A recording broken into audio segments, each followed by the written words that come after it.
Doug Collins is joining us now, U.S. Secretary of Veterans Affairs. Doug, how are you, sir? I'm good, Glenn. How about you? Really good. I can't thank you enough for everything that you guys are doing at the VA. I mean, I just think there are so many of our veterans that have been treated so miserably. They're killing themselves like they've never done before. I mean, I know that you heard some of the things that we've talked about here, where Oh, yeah. people are just killing themselves trying to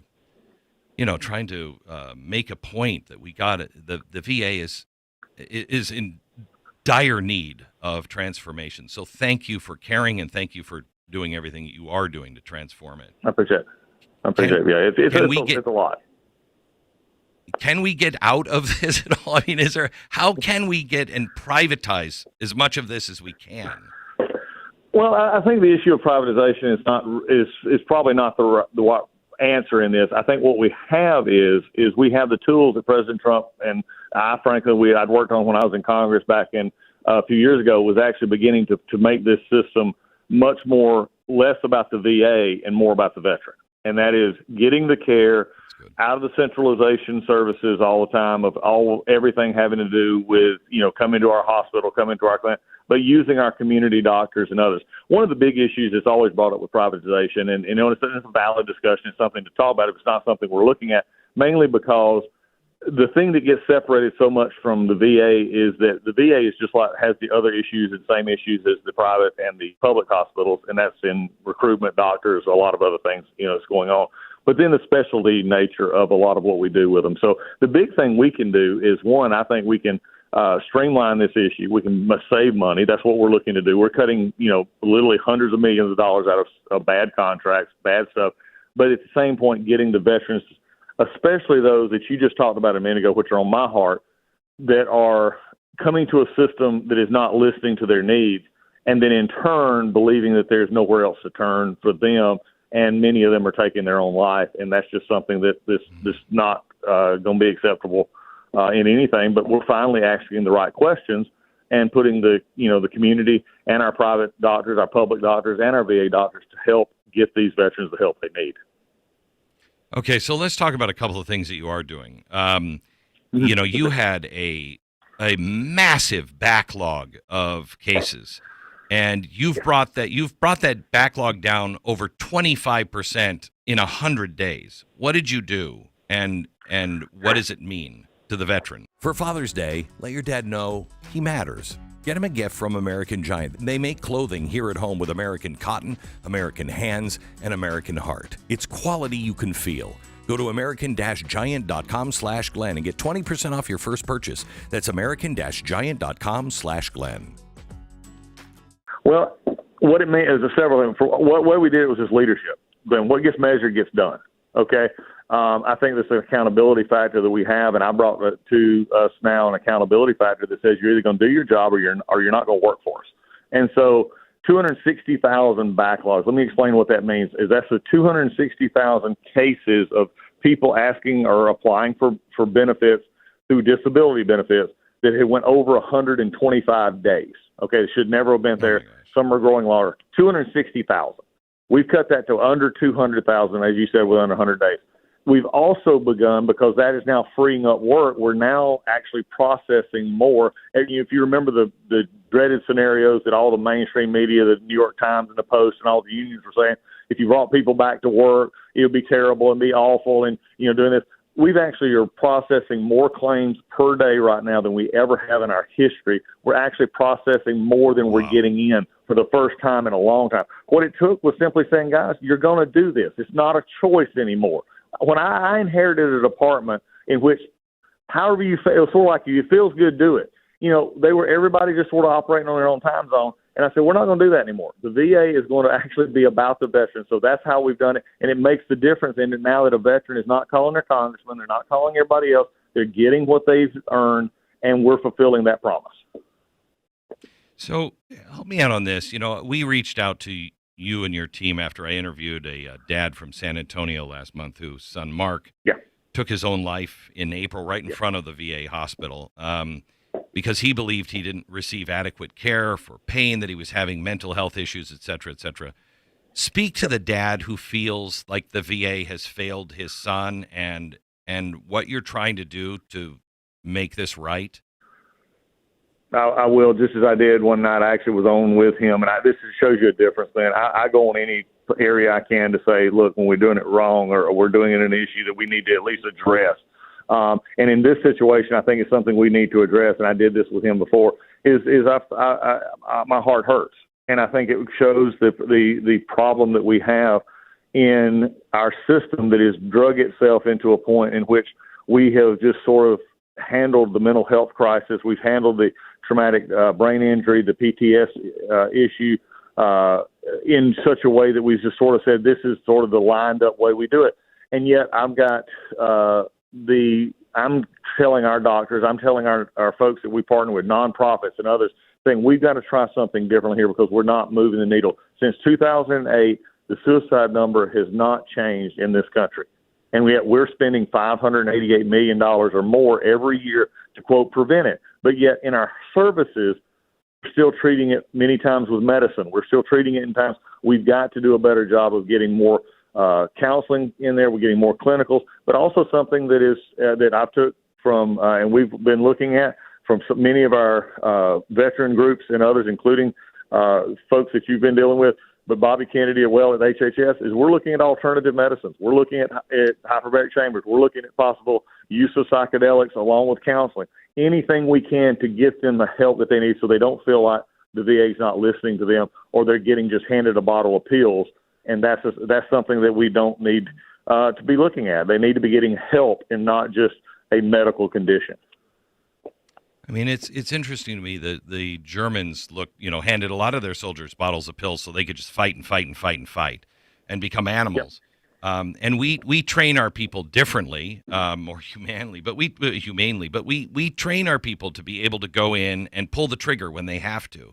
But is it fair to say we spend all that money doing that, but when they come home, we don't spend enough money and enough time to try to deprogram that, to bring them back into our society and how to deal with all of the stuff that they were trained to do? Is that fair? I think it's a fair assumption. And I think it's also the changing face of warfare. In a quick just moment here. I mean, in World War II, I had, I've had World War II friends. They went with only two things in mind. They were either going to win or come home dead. They had no time frame to come home. They were just going. As war has progressed, and now up until the last two, you can bring that all up way up into the last 20 years, the GWAT generation, less than about a 1.5% of the population have participated in foreign soil in this battle, but yet we've done it over and over and over again. And so what we're having is these folks are in 4 to 6 to 8 years who have all of this stuff built up. We sort of broke them down to become the soldier, Marine, airman, sailor that we needed. But the machine, and then they come back out, and then when they're going so much, they never have time to process. And for some of them who get out within 4 to 6 to 8 years, this is something that's not enough time to get in the system to say, here's how I cope. And so you've hit it exactly in the sense that we're not spending the time in a transition. This is why Secretary of Defense and I, on an unprecedented level, this has not happened that we've found before, where us as secretary sat down and said, we've got a transition problem. And so it's owned by DOD. They do the transition of folks coming out, but yet if anything happens in it, I get blamed for it. So I just told Pete, I said, we got to fix this. We got to start working on this. Maybe you may own it, but I'm getting blamed for it, and I'm not going to get blamed for something I can't do. So right now we're working on getting that transition better so that we have a warm handoff, especially for those who are hurting already, to come into our system and receive almost, white glove treatment where they're coming in warm handoff so that we have a better chance of affecting change. And here's another aspect. I'm opening it back up to where we're going to partner with nonprofits. We're going to partner with foundations. We're going to partner with groups that are already doing good stuff. And instead of us wasting money on things that we don't need to be on, I'm going to use other groups that are already in this, arena to say, help us here and connect them with them. Yeah, it kills me when you have something like, for instance, in a different subject, but you have something like AA. That works. It always works. Yep. And then you find these people who are running these centers who are like, well, we're going to change it and we're going to do our own thing. And it's like, no, but that works. Why not just do that? It's free. Why not just do that? Exactly. Oh, it's amazing. Glenn, you'd be amazed at what I see here, just red tape issues that we're already starting to fix. And so, I mean, we put best medical interest so that our doctors aren't having to go through a second opinion or a third opinion to get somebody to the help that they need. We're now actually going to be taking amputees who need, and I have the real experience with this, my daughter's in a wheelchair, that we were making them go to their primary care, to possibly an orthopedic, to a PT, to an OT before they could just get reset for a new chair. I said, that's bull crap. Oh, we're cutting that out so they get a better experience, and we give them the earned respect that they have. A lot of critics, Democrat lawmakers especially, look at the proposed 15% staff reduction that you are championing here, and they're saying that's going to lead to a shortage of doctors and nurses. How do you plan to protect the frontline healthcare services for veterans and cut 15% of staff? Well, first off, is 15% is the goal. And that was come from the president. He said, well, I'll look over all agencies, see what you can do. And if you don't set a goal, nothing gets done, Glenn. You know that. Your listeners know that. Right. So this is a goal. They said, okay, 15%, can you do that? And if you can, how do you do it? But what we did, because we knew, and the president knew this, the VA is really a unique organization in government. We're the only truly everyday facing department that we have dealing with this medical kind of issues we deal. And so what we did early on was that we're not even going to put in jeopardy doctors, nurses, which the Democrats and others are lying about.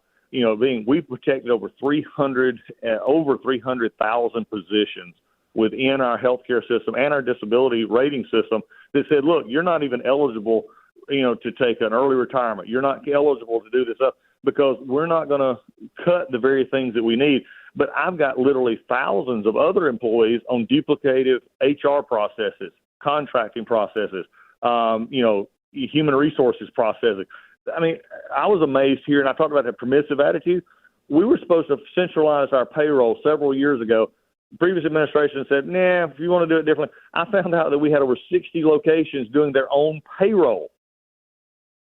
And that hundreds of people at a lot bigger expense.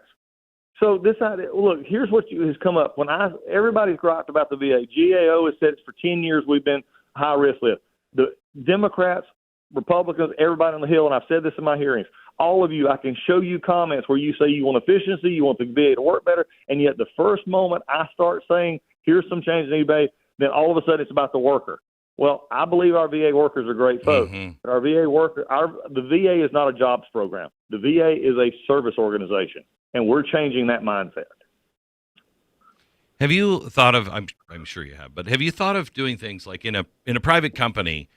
I like to incentivize people and say, hey, we are way over budget, or we're trying to make this a better process one way or another. Just tell us, and then we'll give you, the employee, a kickback or a bonus or whatever if that works and it came from you. Have you thought about incentivizing the people to streamline and to save? Yeah, we're looking at that. I've been saying it everywhere I go. I've been in 16 states, over 50 of our facilities, and I'm not even close to halfway yet. And everywhere I go, that's exactly what I'm telling them. Unfortunately, unlike private enterprise, I'm bound on how I can offer incentives and stuff for that. But what we're also offering is saying, hey, how can we make this better? I found that you empower American workers, Glenn. You empower our people to do good. They're going to do good. When you believe in them, like I believe in them, and say, I want you to go be the best that you can be. And if you see something stupid, you let us know and we'll fix it. They're going to go out and do things. And also, here's the other alternative. Also, good people will not work where bad people are tolerated. And we're making it very much of an emphasis to get rid of bad people who are not wanting to do good things. It used to be a culture of failure up here or failure sideways. If you fail, we just put you up in somewhere other job. That stopped the minute I came in. And we're getting rid of people who can't do the job. Doug, I really appreciate it. I love the fact that, you're a servant of the Lord and, and so I know your priorities are right, and that's on people. So thank you for what you're doing. We appreciate it. I appreciate it. It's always good to talk. Anything you need, you let me know, okay? You got it. Thanks. Doug Collins, U.S. Secretary of Veterans Affairs.